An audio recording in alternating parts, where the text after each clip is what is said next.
El Observatorio de Venezuela de la Facultad de Estudios Internacionales, Políticos y Urbanos de la Universidad del Rosario presenta Esto no es una frontera, esto es un río. un espacio de discusión de los procesos políticos, económicos, sociales e internacionales relacionados con Venezuela, el país hermano. Así como de análisis de la integración e inclusión migratoria en Colombia. Sumérgete en este espacio de actualidad donde comprenderás por qué Esto no es una frontera, esto es un río.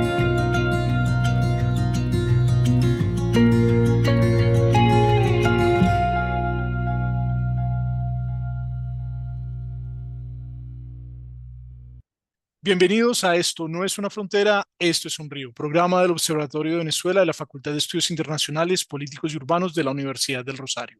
Un programa que se hace en colaboración con la organización civil Diálogo Ciudadano Colombo-Venezolano y la organización defensora de derechos humanos Alerta Venezuela. El programa del día de hoy lo hemos llamado el Informe Negro de la Dictadura, en función de la crisis postelectoral y de derechos humanos 2024 en Venezuela, un informe que se presentó por una serie de organizaciones de la sociedad civil en Venezuela en los últimos días y que da cuenta de aquellos eventos que han ocurrido antes, durante y después de la elección presidencial que se celebró el 28 de julio. Este informe lleva este nombre o digamos, subtítulo del Informe Negro de la Dictadura en alusión a uno que se divulgó en 1952 en el marco de la dictadura de Marcos Pérez Jiménez. Este grupo de organizaciones de la sociedad civil ha decidido revivir este nombre, el Informe Negro de la Dictadura 2024. Así las cosas, empezamos con este programa dedicado a lo que sucede en el hermano país de Venezuela. Para eso nos acompaña el presidente de la organización Diálogo Ciudadano Colombo-Venezolano, Chomin Las Heras. Chomin, bienvenido. Hola Ronald, un saludo a todos los miembros de la mesa y a toda nuestra audiencia. También está con nosotros la profesora María Clara Roballo. La profesora María Clara es la coordinadora del capítulo de migración al interior del Observatorio de Venezuela de la Universidad del Rosario. Profesora María Clara, bienvenida. Gracias, profesor Ronald. Un saludo a mis compañeros de mesa y a las personas conectadas. También está con nosotros desde España la investigadora adscrita al Observatorio de Venezuela, Alice López. Alice, bienvenida. Gracias, Ronald. Un saludo para todos los que nos acompañan hoy. Y se suma hoy al equipo de Esto no es una frontera en esta grabación el profesor Antonio Delicio desde Caracas, profesor de la Universidad Central de Venezuela. Profesor Antonio, bienvenido.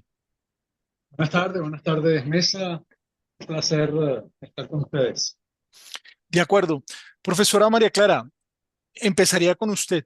Este informe Crisis Postelectoral y de Derechos Humanos 2024 en Venezuela, ¿cuáles, digamos, sus componentes? ¿A qué hace referencia un poco para aquellos que no han podido acceder al informe?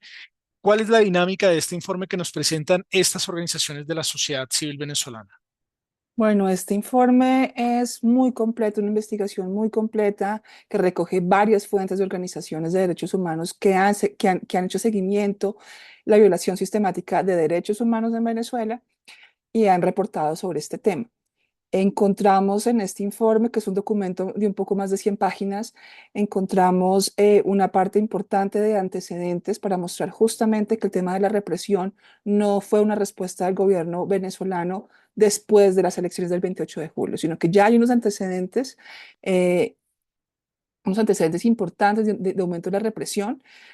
Los antecedentes se dividen en antes del 28 de julio, luego siguen en el día de las elecciones del 28 de julio y luego posteriormente lo que ha sucedido después del 28 de julio. Allí hay unos informes detallados de cómo se han dado ese tipo de violaciones a nivel estatal en Venezuela, recoge casos emblemáticos como el apresamiento de la profesora Rocío San Miguel, casos emblemáticos como el cierre de negocios que dieron sus servicios a la empresa a la campaña de María Corina Machado y otros elementos ejemplarizantes un poco de la situación que está sucediendo en Venezuela. Y finalmente da unas conclusiones y en la parte ya final, varias recomendaciones justamente para el manejo de un tema tan complicado como el que recoge este informe. Gracias, profesora María Clara. E iniciaría un poco por la dinámica de la autoría del informe. Y es que a diferencia de otros informes en los cuales las organizaciones de la sociedad civil se identifican claramente, en este caso hay que decir que no es así.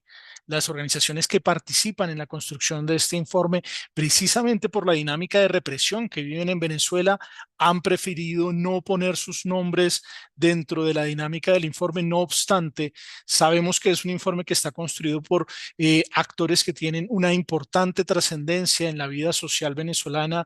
No es un informe que, digámoslo así, se haga sin el respaldo y las dinámicas de rigurosidad que requieren este tipo de documentos, sino que el uso o el no uso de su nombre en este caso se debe más a una cuestión de seguridad.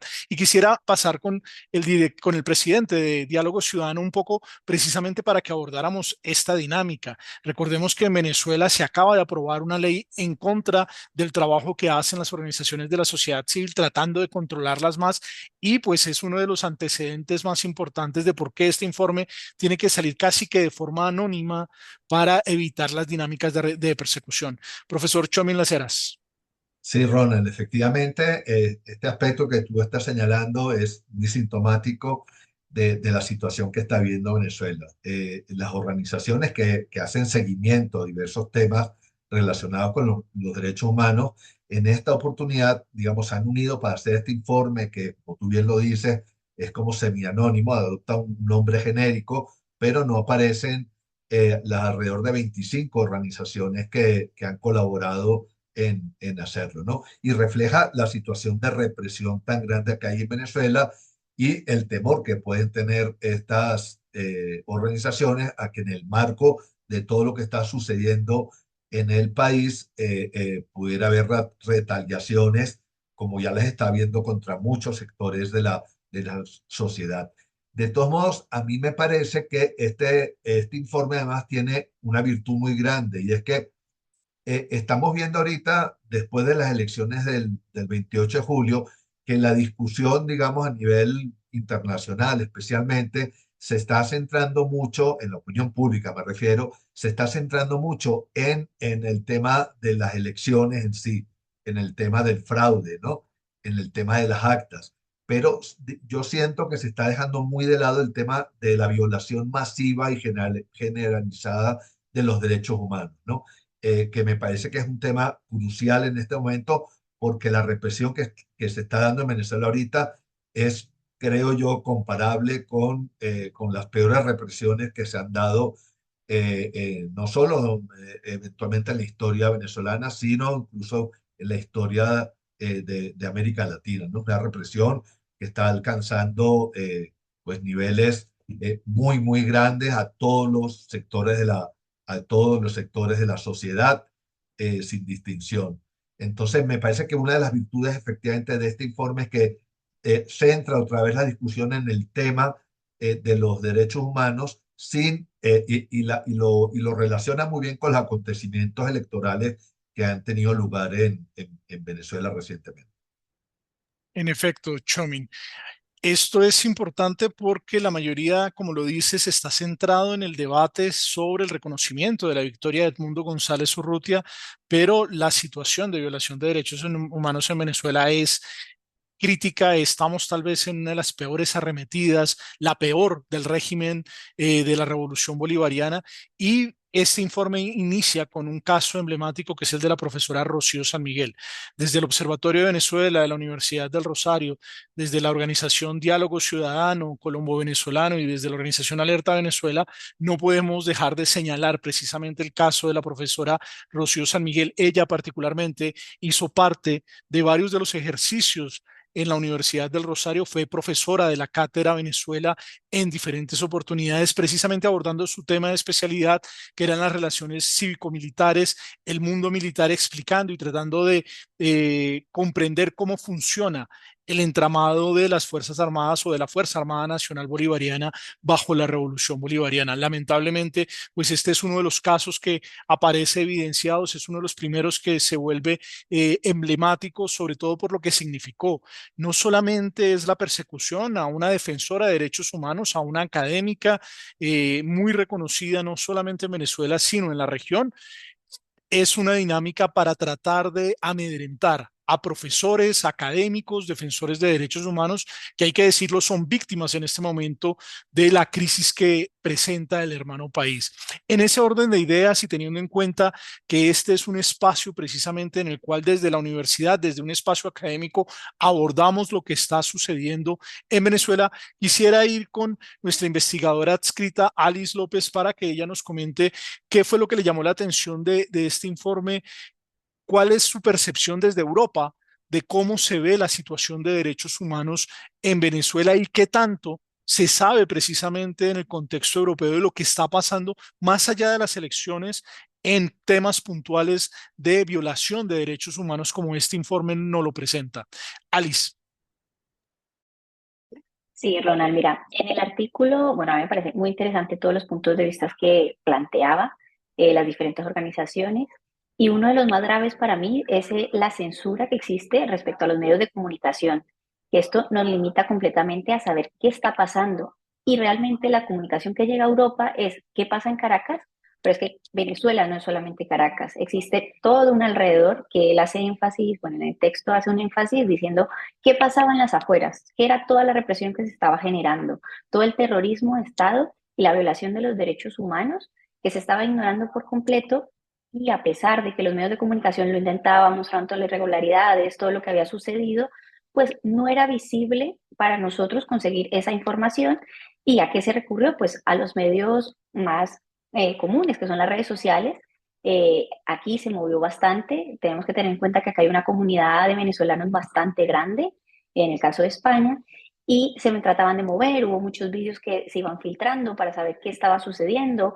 También había mucho miedo por parte de las familias que viven acá en España, porque no sabían qué estaba sucediendo con sus familiares, porque hubo bastantes protestas y estas protestas pues empezaron como algo totalmente tranquilo, que se les invitaba a ir y participar, y luego el Estado simplemente generaba como todo un entorno de miedo, de terror, en donde había pues represión hacia los civiles y no era proporcional. Incluso en el artículo se menciona en una de las conclusiones que la respuesta fue bastante dura respecto a lo que se estaba pues viviendo, que los ataques a los grupos civiles habían sido toda una represión y que las protestas pues no habían llegado a su finalidad.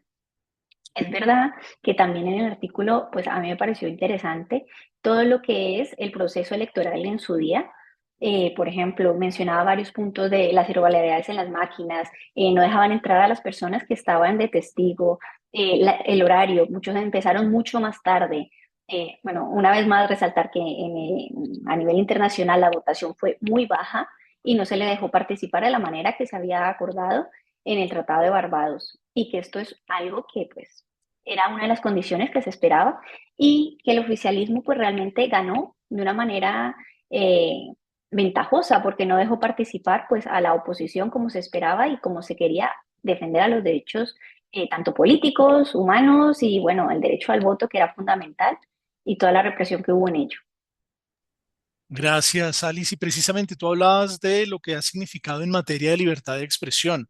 En este informe, por ejemplo, se hace la lista de los 58 sitios web que fueron cerrados antes del 28 de julio, es decir, antes de la elección. Y llama la atención porque hay medios venezolanos, pero también hay medios de otros países. Por ejemplo, en el caso de Colombia está el diario El Tiempo, está la revista Semana, pero en el caso de España está Antena 3, está ETV internacional, están medios que uno pensaría que en el pasado pues tenían cierta cercanía con el régimen, como es aporrea.org, que era uno de los medios de propaganda de un sector de la izquierda venezolana y durante mucho tiempo era un medio prochavista. Están medios tradicionales como el Nacional en Venezuela, medios que surgieron en el marco de lo que ha sido la Revolución Bolivariana y que han adquirido una importancia y una relevancia como efecto Cucuyo. Hay una lista de medios que fueron bloqueados, de portales web que fueron bloqueados antes de la elección, limitando el acceso a la información. Y me gustaría pues aprovechar que tenemos al profesor Antonio Delicio para preguntarle cómo está el acceso a la información en Venezuela hoy, cuál es la dinámica para que un ciudadano venezolano pueda acceder a información, porque claro, nosotros vemos todo lo que está pasando, pero estamos fuera de Venezuela, no como en el caso del profesor Antonio. Bien, los venezolanos nos informamos por las redes sociales, por los grupos de chat que tenemos. No hay otro, ¿no? Desde hace, y eso mucho antes, pues, desde el año 2013, cuando se cierra definitivamente la ventana de lo que podría ser un medio crítico como era la vieja Globovisión, y posteriormente han venido sucumbiendo emisoras de radio que habían sido emblemáticas, todos los medios tradicionales. Efectivamente los venezolanos muy poco nos informamos, alguno que otro programa de opinión seguramente se escucha, pero estos mismos programas de opinión que todavía permanecen fundamentalmente en la radio y en alguno que otro canal privado, efectivamente tienen necesidades de dimensionar muy bien lo que se dice. Recordemos que durante mucho tiempo, cuando el gobierno de Juan Guaidó, el gobierno interino, que fue algo que no se podía decir, estamos hablando del 2019, 2020, 2021, no se podía nombrar la palabra gobierno interino, por cuanto, bueno, eso implicaba un desconocimiento de la presidencia de Nicolás Maduro. Entonces, son las redes sociales. Yo creo que la elección del 28 de julio muestra el poder que tienen esas redes sociales. Recordemos que el Mundo González no tuvo una cuña para decir una propaganda por ninguno de los medios tradicionales, prensa, radio y televisión, y todo lo que ocurría a través de las redes sociales, y como decimos en Venezuela, el boca oído. Pues a mí me impresionaba mucho ver los testimonios que posteriormente asistentes a las concentraciones que se hacían en el interior de campaña, que se hacían en el interior de la República, fuera de Caracas, allá la gente salía esperando las caravanas que posteriormente, las caravanas dirigidas por María Corina Machado, que se iba a concentrar en alguna ciudad pequeña, mediana o grande, pero la gente de los caseríos, de los pequeños poblados, que no llegan a ser ni siquiera pueblos, sino son sencillamente salía como dicen en Venezuela, por la carretera negra, la carretera asfaltada, a recibir, y sabían de alguna manera que ahí estaba sucediendo algo. Eso nos lleva a repensar en qué dimensión realmente en el siglo XXI puede estar el control de los medios tradicionales, puede de alguna manera socavar del todo a todo lo que puede ser la comunicación, que los ciudadanos saben dónde buscarla, saben cómo buscarla o buscan cualquier medio para llegar a esa información. Gracias, profesor Antonio. Una de las cosas que llamó más la atención y que de hecho en programas anteriores de Esto no es una frontera abordamos es la dinámica por la cual algunos establecimientos en los cuales se prestó algún bien o servicio a la campaña de Edmundo González Urrutia y al comando opositor de María Corina Machado fueron cerrados, fueron establecimientos multados, 24 establecimientos, cada uno de ellos aparece reseñado precisamente en este informe, y lo que antes era una noticia, digamos, ocasional, donde uno sabía que estaba sucediendo, este informe se encarga de ponerle fecha y lugar a cada uno de estos establecimientos, de entregar la información de cómo el CENIAT, que es la Administración Tributaria de Venezuela, se encargó puntualmente de hacer esta persecución. Chomin, esto lo habíamos comentado contigo hace algunos episodios de Esto no es una frontera. Habíamos incluso reseñado en un artículo en el diario El Espectador cómo se daba esta dinámica del régimen frente a una población que con una campaña con muy pocos recursos, porque también hay que decirlo, la campaña de la oposición no contó con unas grandes cantidades de dinero, sino que fue una campaña hecha con las uñas, en medio de las dificultades, en medio de la persecución del régimen. Pues esta persecución llegó al punto de cerrar negocios y en efecto 24 establecimientos fueron cerrados entre el 7 de julio de 2024 hasta, bueno, está la referencia, en el informe aparece la referencia por orden alfabético de los estados en los cuales fueron cerrados, pero todos tienen su fecha, el nombre del establecimiento y el estado en el cual fueron cerrados. Esto evidencia que no fue una cuestión aleatoria, no fue una cosa que ocurrió una o dos veces o que fue en el marco de una región en particular, sino que se extendió por varias regiones de Venezuela, siendo precisamente el estado Táchira donde sistemáticamente se hizo en 6 locales. ¿Qué nos muestra esto, Chomin? Bueno, yo creo que esto engrandece lo que es la victoria de la oposición, ¿no? Que habiendo hecho una campaña, como tú bien dices, con las uñas, porque además no había un solo afiche de la oposición, todas las calles estaban inundadas, era de propaganda de Nicolás Maduro a María Corina y a Edmundo González no se les invitaba a los programas de opinión radiales o televisivos, aparecía únicamente Maduro en los medios audiovisuales. Entonces, creo que esto, en primer lugar, creo que engrandece la victoria de la oposición, porque efectivamente se hizo de la nada, ¿no? El informe habla, es muy interesante, habla como de la estrategia represiva del gobierno, la divide en métodos duros y métodos blandos. Los métodos duros, bueno, pues son el asesinato de personas, al menos 24 personas murieron en las manifestaciones que se generaron al día siguiente de las elecciones. Bueno, la gran cantidad, por supuesto, de detenciones, que pues, a la fecha andan entre 1.700 y 1.800 personas. Y luego hay como ellos luego hablan de métodos blandos, ¿no? ¿Cuáles son estos métodos blandos? Bueno, son, por ejemplo, la anulación de pasaportes, ¿verdad? Son, por ejemplo, lo que tú estás señalando, este tema en la campaña de, de, de, de detener momentáneamente, por ejemplo, a las personas que prestaban algún tipo de servicio, de cerrarles el negocio a los que ayudaban con algún almuerzo, una cosa a la oposición, ¿no? Entonces, el gobierno de Nicolás Maduro está aplicando una, una, una estrategia represiva que mezcla, es una represión dura, que incluso llega a la muerte, con una represión blanda que significa ir haciéndole pues la vida cada vez más difícil a los ciudadanos. Gracias, Chomin.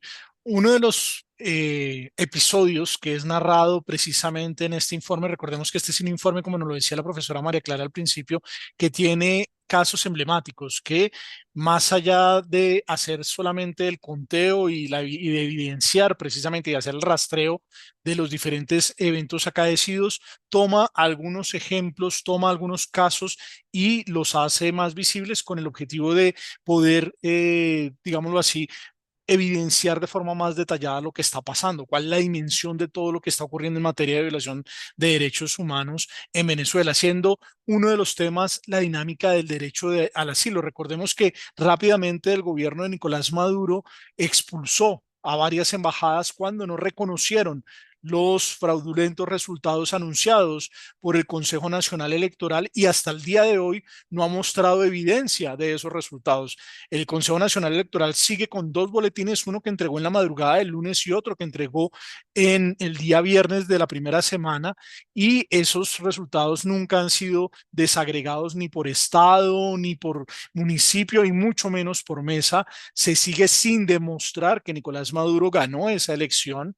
No hay evidencia de ello, por más que el Tribunal Supremo de Justicia emita una sentencia en esa dirección, no está evidenciado, no hay pruebas de que Nicolás Maduro haya ganado. Y uno de los casos que llamó la atención fue precisamente el caso de la embajada en Argentina. Recordemos que el presidente Milei fue uno de los primeros que se expresó en contra del régimen, y esto tuvo como consecuencia la expulsión del cuerpo diplomático argentino. Profesora María Clara, ¿qué pasó en materia de la violación del derecho al asilo En el caso de la Embajada Argentina, ¿cuáles las características de este episodio que nos describe precisamente el informe?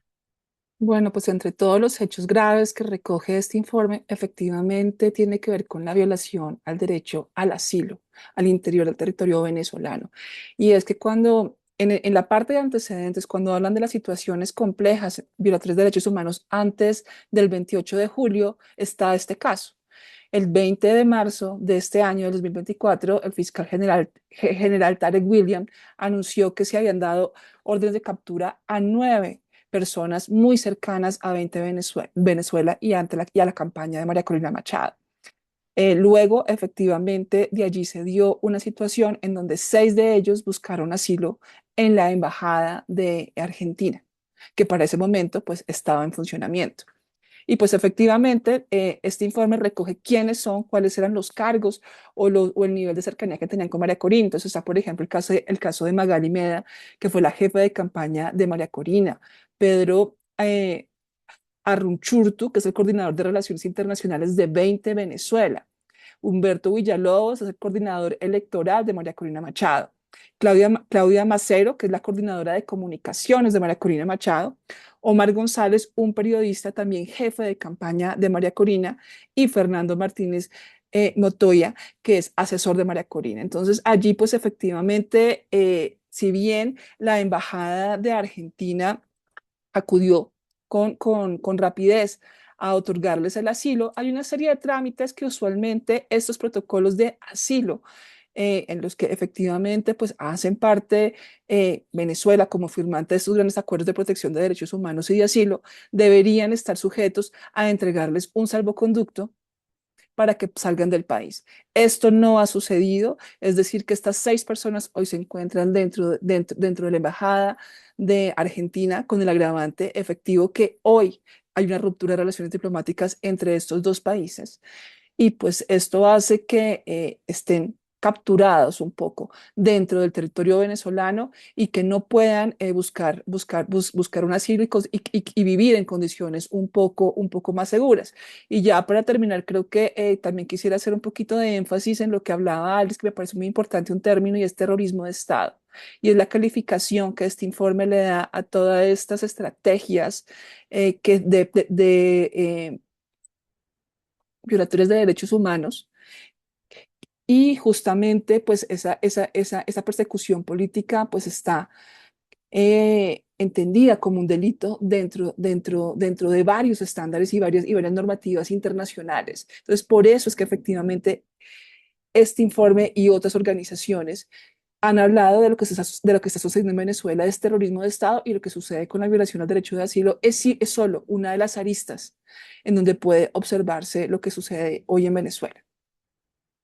Voy a Caracas con el profesor Antonio Delicio un poco para preguntarle una de las dinámicas que queda claramente evidenciada en este informe y es puntualmente que la revolución bolivariana, el chavismo, antes tenía como práctica violar los derechos humanos de líderes políticos, de actores, digámoslo así, de un alto reconocimiento. En este caso estamos viendo que la situación ya va aguas abajo, que hay un esmero, un esfuerzo por parte del régimen en tratar de violar los derechos humanos de los ciudadanos y de causar una situación de pánico, de causar un temor en la población, de que el ciudadano decida salir a la calle sin su teléfono porque teme que pueda llegar a ser auscultado por uno de los cuerpos de seguridad o incluso que sin ni siquiera lo detengan sea extorsionado para sacarle dinero porque muchos de estos cuerpos están actuando prácticamente que con patente de corso.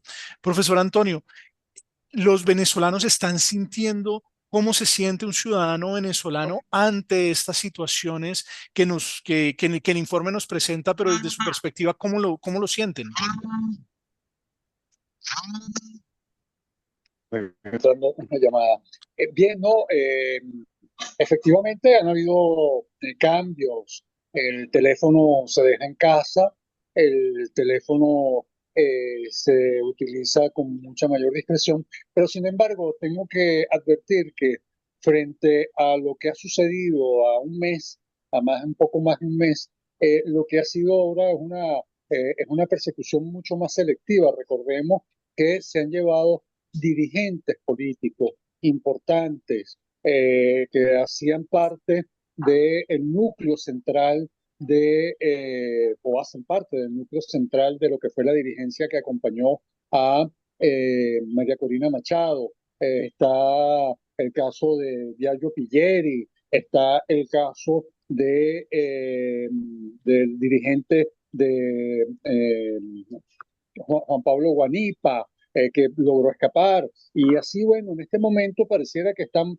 por supuesto, sigue, porque recordemos que, por ejemplo, en el caso de la Universidad Central, hoy sale un manifiesto de la Federación de Centros de Estudiantes de la Universidad Central, acusando pues el problema que está significando la detención de 6 estudiantes más un profesor de la Universidad Central. Pero en este momento pareciera que se está más dirigido a la detención de aquellos dirigentes y el argumento que se da es que han convalidado la publicación de las actas que de acuerdo a la Fiscalía venezolana es un acto irregular. Recordemos que citan precisamente al propio Edmundo González apenas el día jueves de la semana pasada a la Fiscalía y representado por su abogado José Vicente Aro, no asistió precisamente Edmundo González. Se dice que los cargos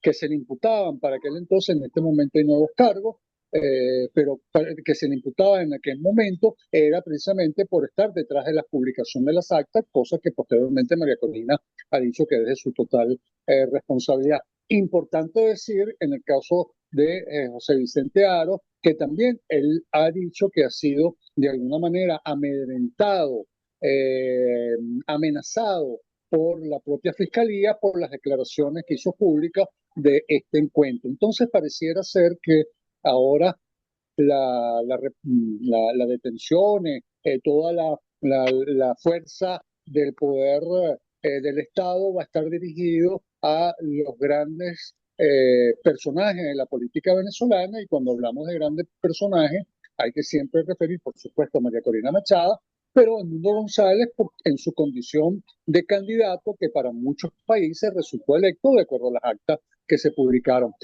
El pueblo vive una vida o trata de normalizarse de una cierta forma, pero como se dice en Venezuela, y seguramente también en Colombia, la procesión va por dentro. En efecto, profesor Antonio Delicio. Vamos ya cerrando esta primera parte de Esto no es una frontera. Alice, las conclusiones, los puntos que te llamaron la atención de este informe. Sí, Ronald, mira, las conclusiones, el artículo termina con 8 conclusiones muy grandes. Voy a tratar de nombrarlas todas un poco rápido. La primera es que realmente el 28 de julio lo que hemos vivido pues es una cosa totalmente ventajosa para el oficialismo y que no está acorde a lo que se cumplió o lo que se quería hacer con el acuerdo firmado. Luego, en el segundo punto, pues dice todo lo que son las protestas. Estas protestas fueron manchadas por ataques a grupos civiles y no se logró ese objetivo cívico que se quería y que se manifestaba por parte de María Corina y de Edmundo González. La tercera habla sobre pues esa misma represión sobre las protestas, pero esta vez enmarcado sobre esa idea de la política, una política estatal que quiere totalmente silenciar, desalentar al pueblo venezolano y anular todo tipo de oposición que exista dentro de su gobierno. El cuarto punto pues habla de todos estos mecanismos que son demasiado fuertes para lo que era una posición de que los ciudadanos no pudieron manifestarse y querían dar un mensaje pacífico. El quinto punto habla sobre los delitos de la persecución política en Venezuela, lo que había mencionado Chauvin y la profesora María sobre todas las personas que quisieron ayudar durante el proceso político de María Corina y Edmundo y pues hoy en día es perseguido. Y este pues se camina al punto 6 y 7 en donde habla sobre el uso del terror, terrorismo de Estado, recordando, dando esas características sobre las dictaduras que se vivieron en Latinoamérica durante el siglo XX y que realmente deben ser alarmantes y preocupantes para todos nosotros.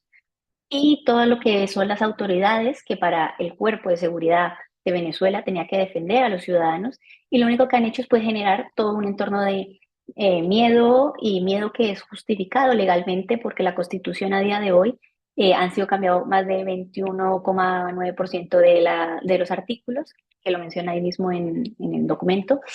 y han sido adaptados para el deseo y la legalización de la violencia en Venezuela. Esos serían los puntos que hace mencionar este artículo. Gracias, Alice. En efecto, en Venezuela se está dando un régimen de excepción por vías de hecho. Es una dinámica en la cual 76 artículos de la Constitución están siendo sistemáticamente ignorados. Y es importante señalarlo. No estamos hablando únicamente del reconocimiento de la victoria de Edmundo González Urrutia. Estamos hablando de cómo el régimen de Nicolás Maduro, para mantenerse en el poder, ha decidido recorrer la senda de la violación sistemática de los derechos humanos. Llegamos hasta aquí en la primera parte de Esto no es una frontera, esto es un río. Los dejamos con la segunda parte en la cual precisamente ahondamos en lo que ha sido la dinámica de los periodistas que han tenido que salir de Venezuela en la lógica de persecución, buscando refugio, de cómo está la situación de los comunicadores venezolanos. En los controles nos acompañó Nelson Duarte, en la dirección de la emisora de la Universidad del Rosario, Mario Castro, a todo el equipo, a la profesora María Clara, al profesor Chomin, a la profesora Alice y al profesor Antonio Delicio. Gracias por habernos acompañado en este episodio del día de hoy. Continuamos con Esto no es una frontera, esto es un río. El Observatorio de Venezuela de la Facultad de Estudios Internacionales, Políticos y Urbanos de la Universidad del Rosario presentó Esto no es una frontera, esto es un río. un espacio de discusión de los procesos políticos, económicos, sociales e internacionales relacionados con Venezuela, el país hermano. Así como de análisis de la integración e inclusión migratoria en Colombia. Sumérgete en este espacio de actualidad donde comprenderás por qué Esto no es una frontera, esto es un río.